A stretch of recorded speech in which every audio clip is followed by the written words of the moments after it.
Final ಆಗಿ ಗರಿ ಗರಿಯಾದ ಹಾಗಲಕಾಯಿ ಚಿಪ್ಸ್ ಈ ರೀತಿಯಲ್ಲಿ ರೆಡಿ ಮಾಡ್ಕೊಂಡಿರಬೇಕು. ತುಂಬ ಚೆನ್ನಾಗಾಗುತ್ತೆ. ಕ್ರಿಸ್ಪಿಯಾಗಿ ಫ್ರೈ ಮಾಡಬೇಕು. ನಮಸ್ತೆ ಎಲ್ಲರಿಗೂ. ನನ್ನ ಸುಸಿಸ್ ಕಿಚನಿಗೆ ಸ್ವಾಗತ ಮಾಡಿಕೊಂಡು ಇವತ್ತು ಅದ್ಭುತವಾದ ಅಡುಗೆ ಮಾಡ್ತಾ ಇದ್ದೀನಿ. ಬನ್ನಿ ಹೇಗೆ ಮಾಡೋದು ನೋಡೋಣ. ಇವತ್ತು ನಾವು ಸ್ವಲ್ಪವೂ ಕಹಿ ಇಲ್ಲದಂಗೆ ಹಾಗಲಕಾಯಿ ಚಿಪ್ಸನ್ನು ಮಾಡ್ಕೊಳ್ಳೋಣ. ನೀಟಾಗಿ ವಾಶ್ ಮಾಡಿಕೊಂಡು ಇಟ್ಕೊಂಡಿದ್ದೀನಿ. ಅರ್ಧ ಕೆಜಿ ಅಷ್ಟು ಹಾಗಲಕಾಯಿನ ತೊಗೊಂಡಿದ್ದೀನಿ. ನಾನು ಕಪ್ಪು ಹಾಗಲಕಾಯಿನೇ ತೊಗೊಂಡಿದ್ದೀನಿ. ಇದು ಚೆನ್ನಾಗಾಗುತ್ತೆ. ವಾಶ್ ಮಾಡಿ ನೀರು ಸ್ವಲ್ಪನೂ ಇರಬಾರ್ದು. ನೀಟಾಗಿ ಇಟ್ಕೊಂಡ್ರೆ ಚಿಪ್ಸ್ ಮಾಡೋದಕ್ಕೆ ಈಸಿ ಆಗುತ್ತೆ. ಅದಕ್ಕಿಂತ ಮೊದಲು ನೀವು ನನ್ನ ಚಾನಲ್ಗೆ ಹೊಸದಾಗಿ ವಿಸಿಟ್ ಮಾಡಿದರೆ ಪ್ಲೀಸ್ ಸಬ್ಸ್ಕ್ರೈಬ್ ಮಾಡಿಕೊಂಡು ಪಕ್ಕದಲ್ಲೇ ಇರುವ ಬೆಲ್ ಬಟನ್ನ ಕ್ಲಿಕ್ ಮಾಡೋದನ್ನು ಮರಿಬೇಡಿ. ನಾನು ಯಾವುದೇ ಹೊಸ ವಿಡಿಯೋ ಹಾಕಿದರೂ ನಿಮಗೆ ಫಸ್ಟ್ ನೋಟಿಫಿಕೇಷನ್ ಬರುತ್ತೆ. ಹಾಗಾಗಿ ತೆಳ್ಳಗೆ ಮಾಡಿಕೊಳ್ಬೇಕು. ತುಂಬ ಚೆನ್ನಾಗಾಗುತ್ತೆ. ಸ್ವಲ್ಪವೂ ಕಹಿ ಇರಲ್ಲ.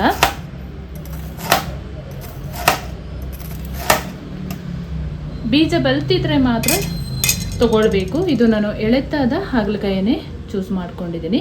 ಎಲ್ಲವನ್ನು ಇದೇ ಥರ ಕಟ್ ಮಾಡ್ಕೊಳ್ಳೋಣ. ಎಲ್ಲ ಹಾಗಲಕಾಯಿನ ಇಷ್ಟು ತೆಳ್ಳಗೆ ಕಟ್ ಮಾಡ್ಕೊಂಡಿರಬೇಕು. ಇವಾಗ ಹಾಗಲಕಾಯಿಗೆ ಉಪ್ಪು ಪುಡಿ ಹಾಕಿ ಸ್ವಲ್ಪ ಅರಿಶಿನ ಹಾಕಿ ಇಡೋಣ ಒಂದು 10 ನಿಮಿಷ. ಇದರ ಕಹಿ ನೀರೆಲ್ಲ ಚೆನ್ನಾಗಿ ಹಿಂಡ್ಕೊಳ್ಬೇಕು. ಆವಾಗ ಮಕ್ಕಳೆಲ್ಲ ತಿಂತಾರೆ. ಇಲ್ಲ ಅಂತ ಹೇಳಿದರೆ ಕಹಿ ಅಂತೇಳಿ ತಿನ್ನೋಕ್ಕೆ ಸ್ವಲ್ಪ ಹಿಂದೆ ಹಾಕ್ತಾರೆ. 10 ನಿಮಿಷ ಹೀಗೆ ಉಪ್ಪು ಮತ್ತು ಅರಿಶಿನ ಹಾಕಿ ಬಿಟ್ಟರೆ ಆಯಿತು.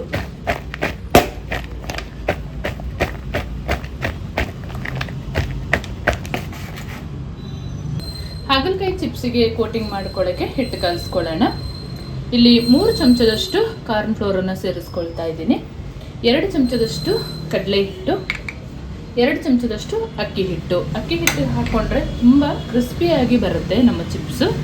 ಹಾಗಾಗಿ 1 ಚಮಚದಷ್ಟು ಶುಂಠಿ ಬೆಳ್ಳುಳ್ಳಿ ಪೇಸ್ಟ್,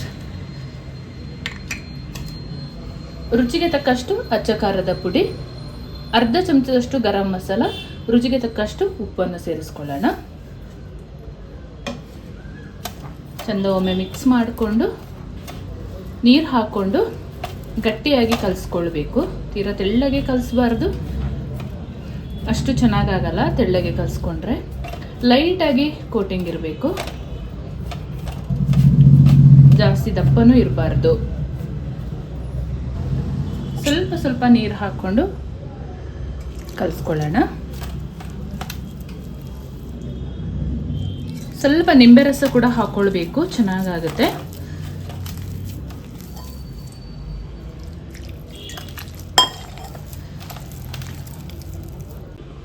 ಈ ಹದದಲ್ಲಿ ಕಲಿಸ್ಕೊಂಡ್ರೆ ಸಾಕು. ಒಂದು ಅರ್ಧ ನಿಂಬೆ ರಸನ ಹಾಕ್ಕೊಳ್ಳೋಣ. ಒಂದು ಅರ್ಧ ನಿಂಬೆ ರಸ ಸೇರಿಸ್ಕೊಳ್ತಾ ಇದ್ದೀನಿ. ಚೆನ್ನಾಗಿ ಒಮ್ಮೆ ಮಿಕ್ಸ್ ಮಾಡಿಕೊಂಡು ಚಿಪ್ಸ್ ಮಾಡ್ಕೊಳ್ಳೋದೇ. ಈಗ ಕಲಸಿ ಇಡುವ ಹಾಗೆ ಏನಿಲ್ಲ, ದಿಢೀರಂತಲೇ ಮಾಡ್ಕೊಳ್ಬೋದು. ಕಲಸಿ ಇಟ್ಟು 15 ನಿಮಿಷ ಆಗಿದೆ. ಈ ರೀತಿಯಲ್ಲಿ ನೀರನ್ನು ಚೆನ್ನಾಗಿ ಹಿಂಡ್ಕೊಳ್ಬೇಕು. ಕಹಿ ಇದ್ದರೆ ಮಕ್ಕಳೆಲ್ಲ ಅಷ್ಟು ತಿನ್ನಲ್ಲ. ಹಾಗಾಗಿ ಈ ಥರ ಹಿಂಡಿ ತಗೊಳ್ಳೋಣ. ಎಲ್ಲ ಹಾಗಲಕಾಯಿನ ಈ ರೀತಿಯಲ್ಲಿ ನೀರು ತೆಗೆದಿಟ್ಕೊಂಡಿದ್ದಾಗಿದೆ. ಹಿಂಡಿ ಇಟ್ಕೊಂಡ ಹಾಗಲಕಾಯಿನೆಲ್ಲ ನಾವು ಕಲಸಿದ ಹಿಟ್ಟಿಗೆ ಹಾಕೊಳ್ಳೋಣ. ಎಲ್ಲ ಪೀಸಸ್ಸಿಗೆ ನಾವು ಕಲಸಿದ ಹಿಟ್ಟು ಬರಬೇಕು. ಆ ರೀತಿಯಲ್ಲಿ ರೆಡಿ ಮಾಡ್ಕೊಂಡಿರಬೇಕು. ಎಣ್ಣೆ ಆಲ್ರೆಡಿ ಬಿಸಿಗೆ ಇಟ್ಕೊಂಡಿದ್ದೀನಿ.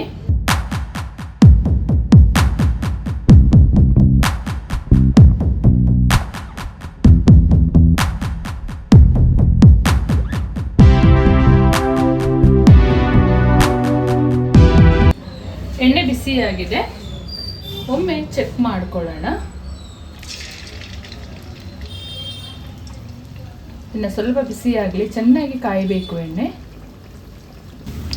ಎಣ್ಣೆ ಚೆನ್ನಾಗಿ ಕಾದಿದೆ. ಇವಾಗ ಹಾಗಲಕಾಯಿನ ಹಾಕ್ಕೊಳ್ಳೋಣ. ಕ್ರಿಸ್ಪಿಯಾಗಿ ಫ್ರೈ ಮಾಡ್ಕೊಳ್ಬೇಕು.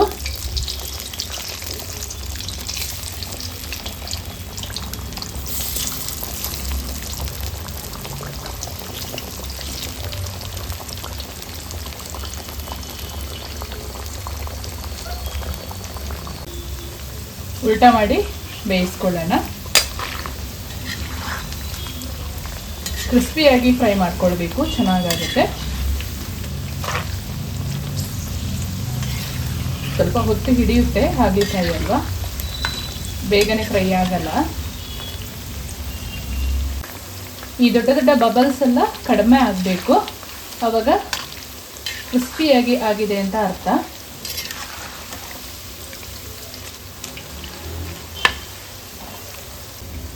ಈ ರೀತಿಯಲ್ಲಿ ಖಡಕ್ಕಾಗಿ ಚಿಪ್ಸ್ ಫ್ರೈ ಆಗಬೇಕು. ಎಲ್ಲವನ್ನು ಇದೇ ಥರ ಮಾಡ್ಕೊಳ್ಳೋಣ. ಎಣ್ಣೆ ಚೆನ್ನಾಗಿ ಸೋರಿಸ್ಕೊಂಡು ತಗೊಳ್ಬೇಕು ಚಿಪ್ಸನ್ನು.